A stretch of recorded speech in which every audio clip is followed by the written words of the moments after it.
Buenas tardes, mis estimados hermanos, amigos. Queremos darle gracias a Dios porque nos permite vivir un día más. Entendemos que solo por la gracia de nuestro Dios y su misericordia es que cada uno de nosotros podemos experimentar este tiempo de vida, para algunos de nosotros tiempo de salud, y también entendemos que algunos de nuestros hermanos se encuentran sufriendo, padeciendo. Así es de que también tendremos un tiempo para orar.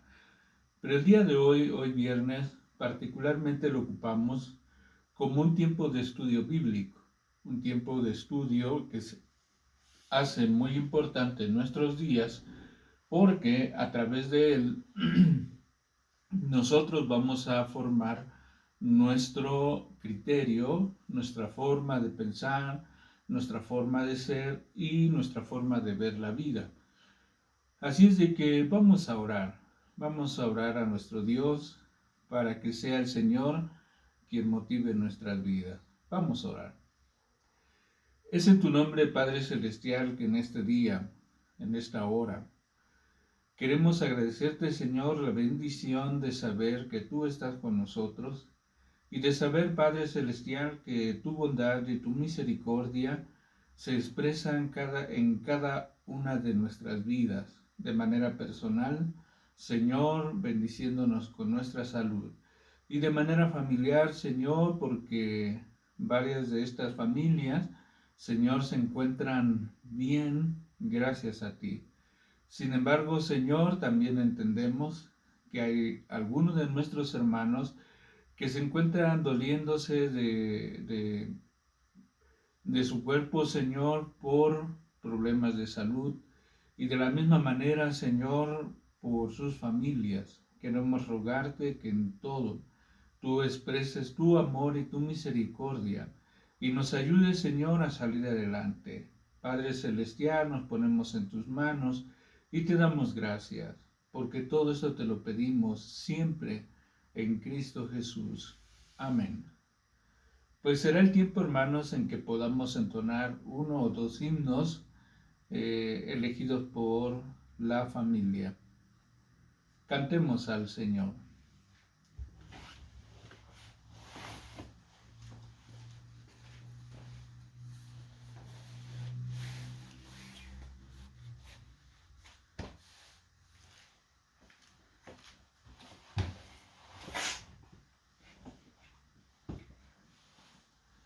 Bien, después de haber cantado a nuestro Dios, quiero pedirles que abramos nuestras Biblias en el Evangelio de Mateo.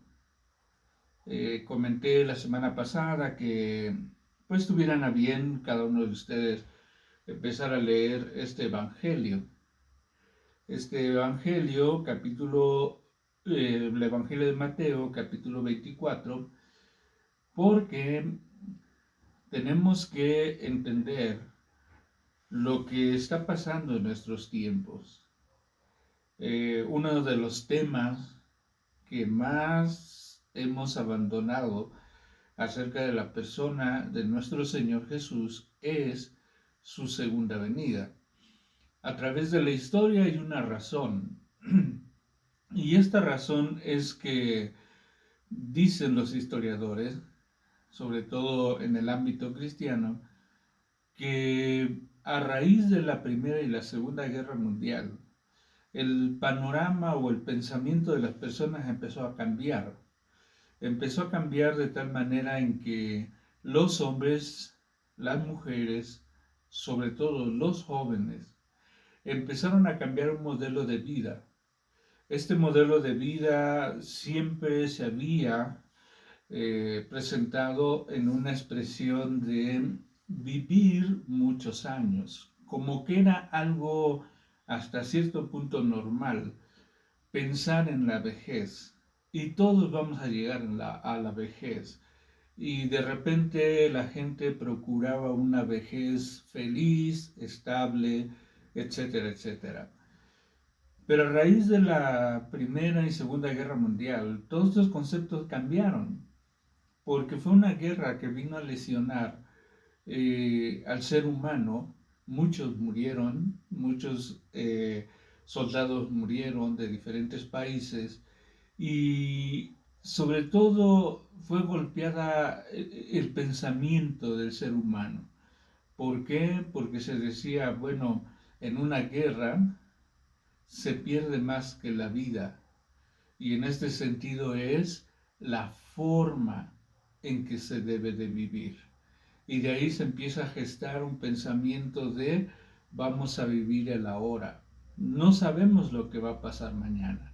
Si viene otra guerra, si viene otra enfermedad, en fin. Y entonces los jóvenes, las personas, las familias empezaron a orientar ese modelo antiguo a empezar a gestar este pensamiento de vivir el ahora.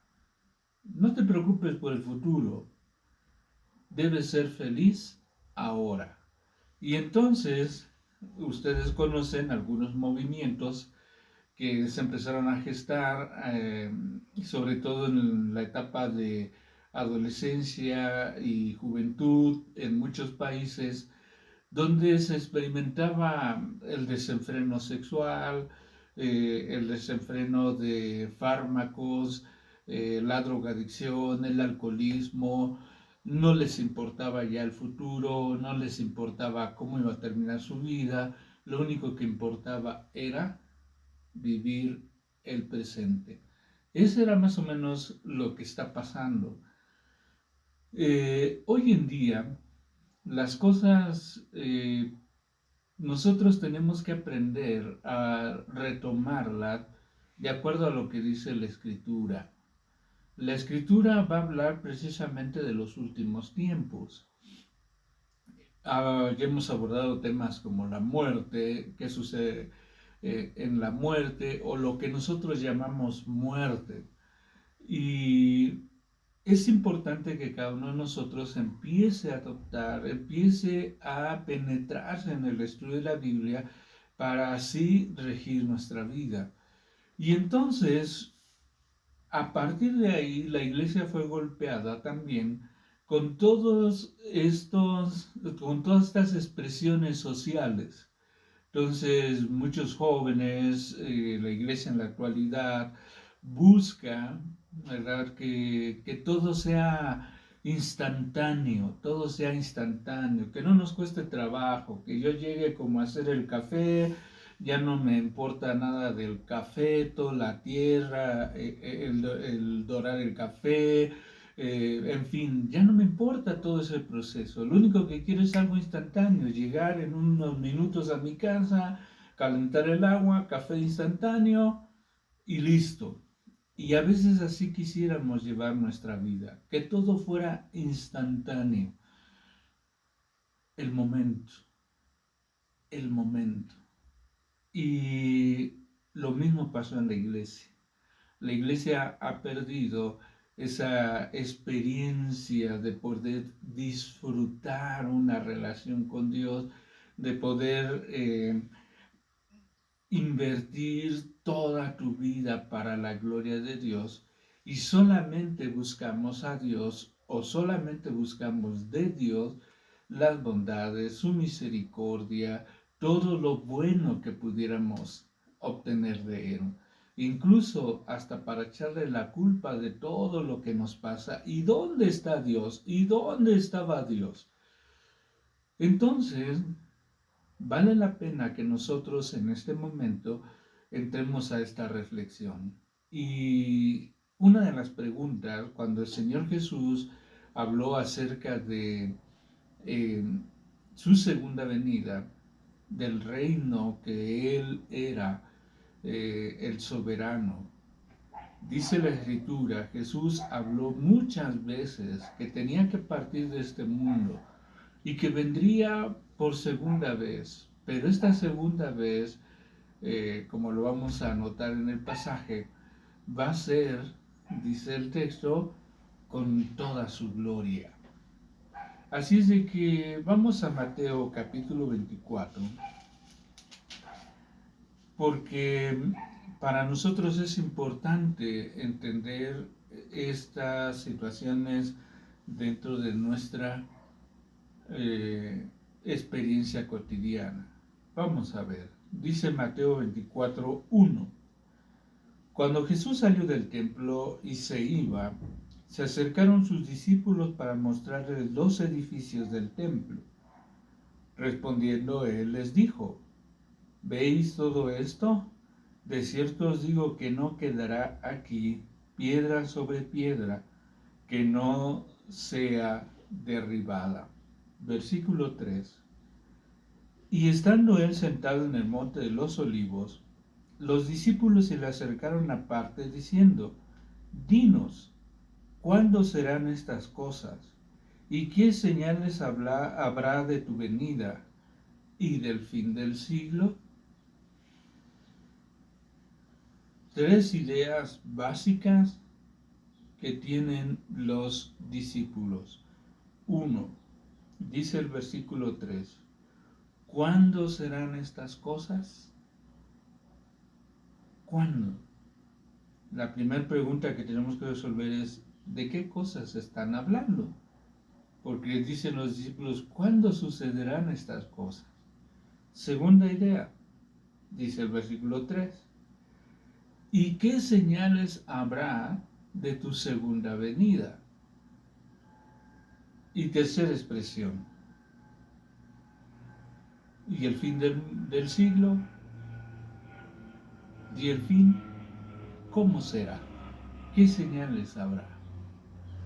Entonces, esto es muy importante porque para Mateo va a rescatar lo que en introducción bíblica se conoce como literatura apocalíptica, ¿sí? Un género literario muy diferente a todos los demás géneros que podemos encontrar en la Biblia.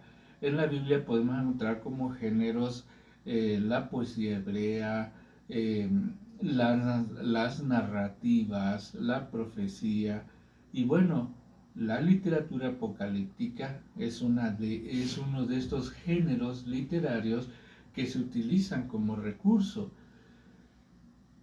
Este género era un ejercicio muy especial de parte de los judíos, de parte de los hebreos. Por eso encontramos parte de Daniel, por ejemplo, con este mismo ejercicio o este mismo género. Y obviamente el libro de Apocalipsis. ¿A qué se refiere este género? Que la verdad estaba oculta para que si en un momento dado alguien interceptara este mensaje, no pudiera entender del todo de qué se estaba hablando. Así es de que el emisor y el receptor tenían las claves o la esencia del pensamiento y entonces se comunicaban entre ellos. Y esto es lo que está pasando aquí. Jesús va a empezar a abordar algunos temas que cuando nosotros no conocemos este género, de repente vamos a sacar unas ideas que no están aquí. Y dice el versículo 4, por eso el versículo 4 es muy importante. A la pregunta: ¿cuándo sucederán estas cosas? ¿Y qué señales habrá de tu venida y del fin del siglo? Jesús dice: mirad que nadie os engañe. Mirad que nadie os engañe. Versículo 5. Porque vendrán muchos en mi nombre diciendo: yo soy el Cristo, y a muchos engañarán. Y oiréis de guerra, de rumores de guerra. Mirad que no os turbéis, porque es necesario que todo esto acontezca, pero aún no es el fin. ¿Qué está diciendo el texto? Varias cosas salen a relucir. cuidado, que nadie nos engañe. Y digo esto, hermanos, porque desafortunadamente hay quienes han querido expresar una opinión eh, diciendo que se justifican en las escrituras y empiezan a abordar temas como pues el anticristo, que si estamos al final del tiempo, que si Jesucristo ya viene pronto, que si se va a acabar el mundo, en fin, cosas como esta. Jesús, ¿qué nos diría? Y nos diría las mismas palabras. Mirad que nadie nos engañe. Cuidado, cuidado con que nosotros le hagamos caso a alguien, porque dice que aún muchos serán engañados. La segunda cosa que veo aquí es que Jesús empieza a abordar, se empieza a introducir un tema y en una situación, les decía, parte del género literario y dice Jesús, oiréis de guerra y oiréis de rumores que va a haber guerra.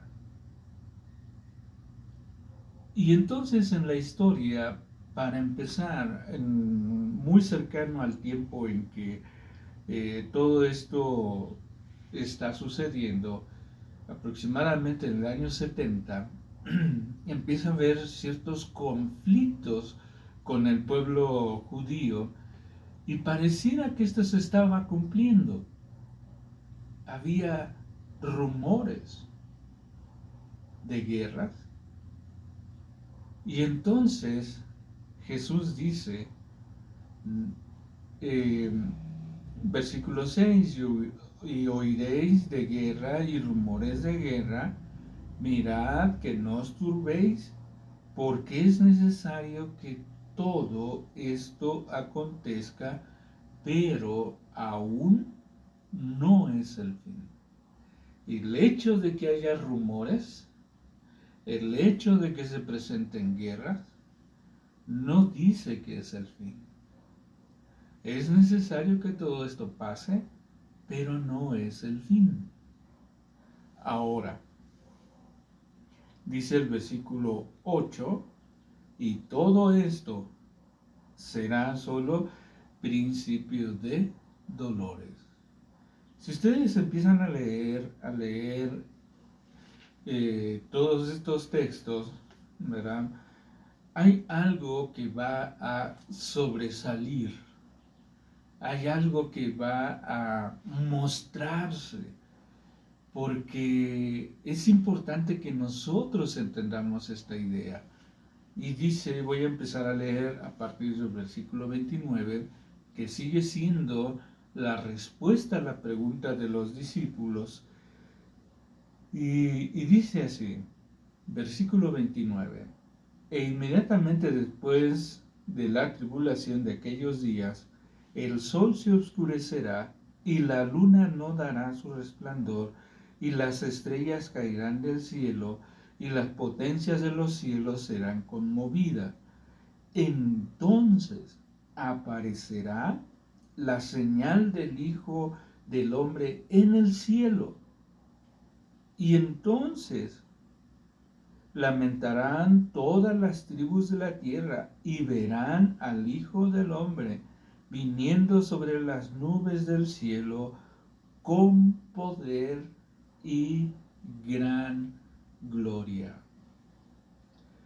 Desafortunadamente nuestra generación o nuestra sociedad actual está muy inmersa a lo que el cine ha presentado como las cosas del fin de los tiempos, el fin de la humanidad, el fin del planeta Tierra. Todo se va a destruir. Y aunque aparentemente todo esto está expresado aquí, va a caer, dice aquí, el resplandor, las cosas que siempre nos han impactado del universo, se van a caer. más que entender la idea de ser destruidos, está haciendo el texto alusión a que la venida del Señor será más impactante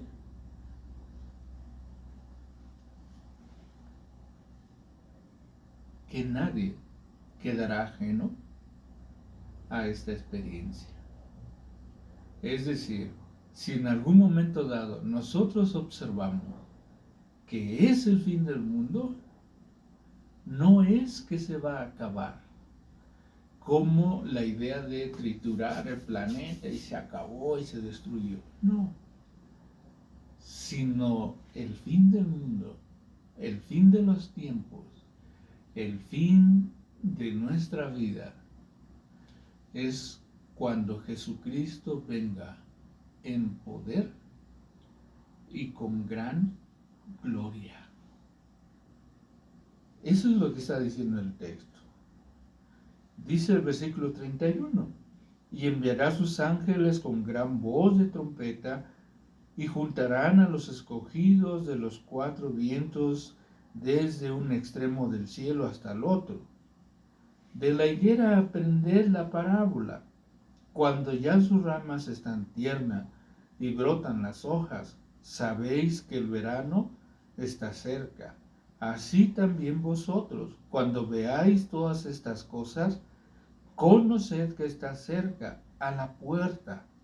De cierto os digo que no pasará esta generación hasta que todo esto acontezca. Recuerden que estas son palabras de Jesús. Y dice Jesús, esta generación no pasará hasta que todo esto acontezca. Los discípulos absorbieron ese pensamiento de decir, es la segunda venida, se acerca la segunda venida. Como ejemplo, en la Escritura vamos a ver el caso del apóstol Pablo. El apóstol Pablo también habla acerca de la segunda venida del Señor Jesús. En la primera carta a los tesalonicenses, capítulo 4, vean lo que dice. Primera de Tesalonicenses, capítulo 4, versículo 13. Tampoco queremos, hermanos, que ignoréis acerca de los que duermen, para que no os entristezcáis como los otros que no tienen esperanza. Porque si creemos que Jesús murió y resucitó, así también traerá Dios con Jesús a los que durmieron en él. Por lo cual os decimos estas palabras del Señor, que nosotros que vivimos, que habremos quedado hasta la segunda venida del Señor, no precederemos a los que durmieron. Noten la forma en que está hablando Pablo. Y Pablo dice, y nosotros que vivimos, que habremos quedado a la segunda venida del Señor. Pablo había absorbido el pensamiento de Jesús y vivía pensando en que él, como en otros casos, el caso de Juan, que se volvió muy famoso en aquel tiempo, ahorita podemos retomar el caso de Juan. ¿Por qué? Porque entendían que ellos no morirían, sino serían testigos de la segunda venida. Y estamos hablando de casi 2000 años atrás. Desde ese tiempo se entendía que la segunda venida del Señor era un presente. Pasa el tiempo y Pablo escribe a Timoteo Y quiero que vean la segunda carta de Pablo a Timoteo, la segunda carta, y dice el capítulo 4, versículo 7. Bueno, desde el versículo 6. Porque yo ya estoy para ser sacrificado y el tiempo de mi partida está cercano. Él está hablando de su muerte. El tiempo de mi partida está cercano. He peleado la buena batalla, he acabado la carrera, he guardado la fe. Por lo demás, me está guardada la corona de justicia, la cual me dará el Señor juez justo en aquel día, y no solo a mí, sino también a todos los que aman su venida. Estos dos pensamientos estaban en Pablo. Cuando Pablo estaba libre, estaba fuerte, estaba con ánimos de predicar, él tenía una motivación, que todos entendieran que Jesucristo venía por segunda vez. Un tema vigente. Y por otro lado, ya cuando Pablo sentía que estaba por partir de este mundo, él hablaba de aquel tiempo. Me será dada la corona de justicia,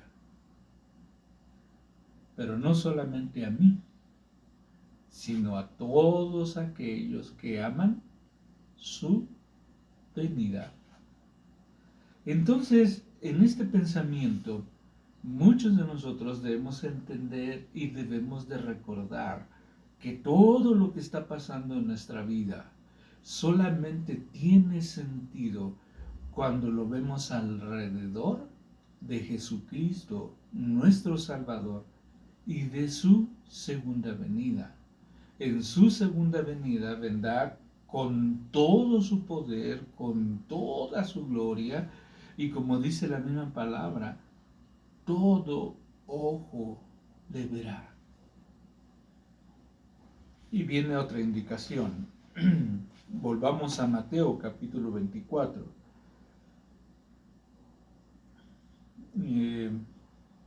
Versículo 34, que fue el que leímos. De cierto os digo que no pasará esta generación hasta que todo esto acontezca. El cielo y la tierra pasarán, pero mis palabras no pasarán.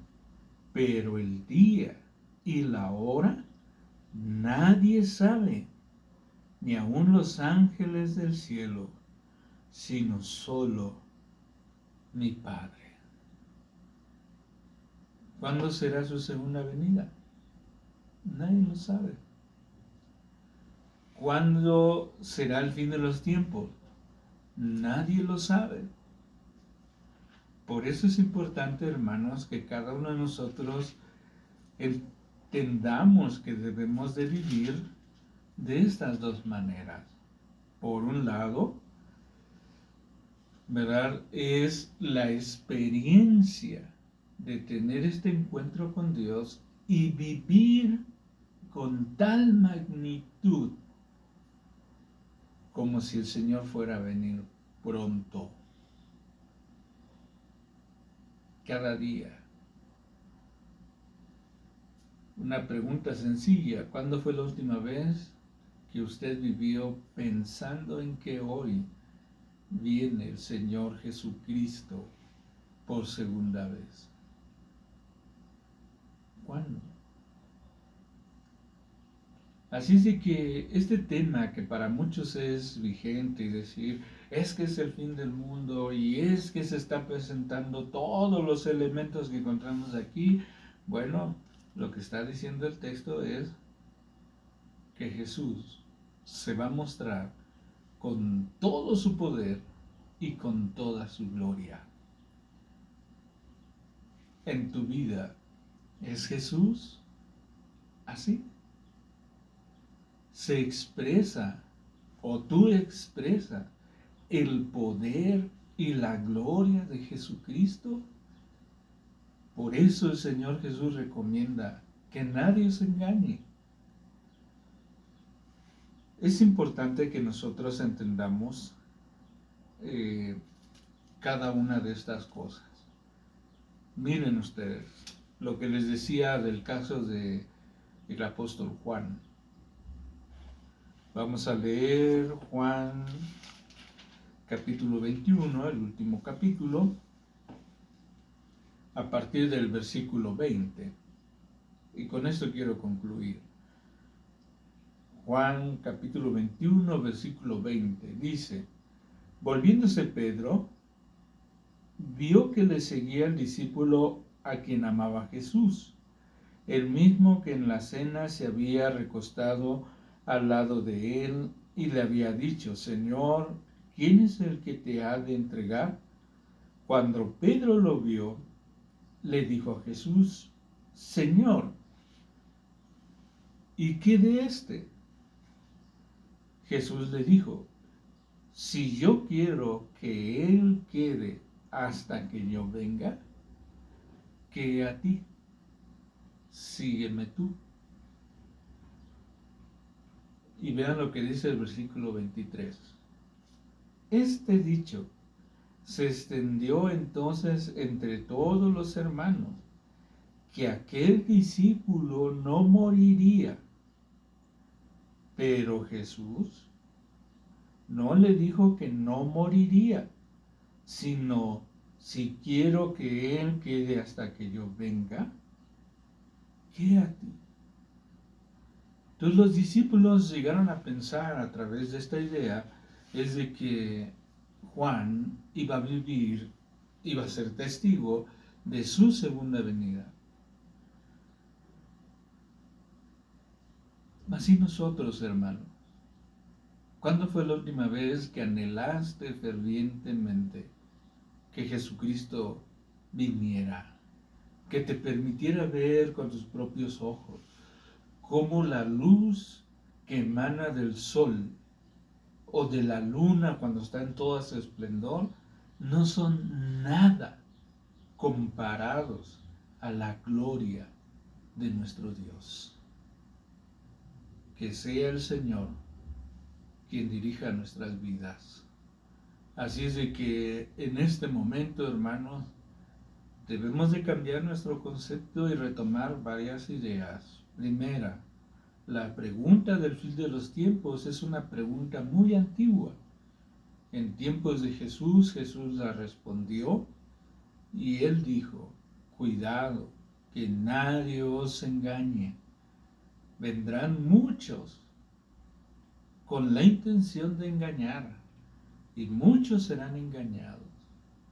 Tercero, el día y la hora nadie lo sabe, pero la finalidad de la segunda venida, la finalidad de la conclusión de la historia de la humanidad, es la gloria de Jesucristo. Es que Jesucristo muestre su poder y se muestre tal cual es, siendo el Dios que es adorado por todos nosotros. Si Jesucristo es el Salvador de tus vidas, dale gracias a Dios. Así es de que, mis amados hermanos, tengamos este tiempo de ofertorio, recojamos nuestras ofrendas, nuestros diezmos, para hacerlos llegar a la iglesia, y que sea nuestro Señor Jesucristo glorificado aún en medio de lo que estamos viviendo. Y con esto concluimos esta parte de la literatura apocalíptica. Vamos a orar. Oremos al Señor. Amantísimo Dios, en esta hora queremos rogarte todas tus bendiciones, creyendo que Jesucristo es nuestro Salvador y creyendo, Señor, que tú derramas bendiciones a nuestras vidas hasta sobreabundar. Señor, agradecemos porque nos permitiste nacer y vivir en este tiempo, Señor, y solamente tú sabes el día en que nuestros días terminarán de este lugar. Señor, alabamos tu nombre, porque solamente tú tienes el poder, Señor, para manifestarte en gloria para alabanza tuya. Así es de que, Padre Celestial, alabado sea tu nombre en medio de todo esto, y que las personas puedan conocerte a ti a través de la fe, a través de la enseñanza, del conocimiento de tu palabra, y puedan honrarte y glorificarte. Padre Celestial, ruego que tu bendición sea sobre tu pueblo, sea sobre cada uno de los que nos siguen en este tiempo, a través de este medio, Señor, para bendición de sus vidas, pero nuevamente para alabanza de ti. Así es de que en tu nombre levanto mis manos y sea tu bendición quien se muestre palpablemente sobre nuestras vidas. Y ahora, mis amados hermanos, que la gracia de nuestro Señor Jesucristo, el amor de Dios el Padre y la comunión de su Santo Espíritu sea con cada uno de nosotros, ahora y siempre. Amén. Que Dios les bendiga, mis hermanos, y reciban un saludo de parte del consistorio de la Iglesia Príncipe de Paz de Pachuca, Hidalgo. Dios les bendiga.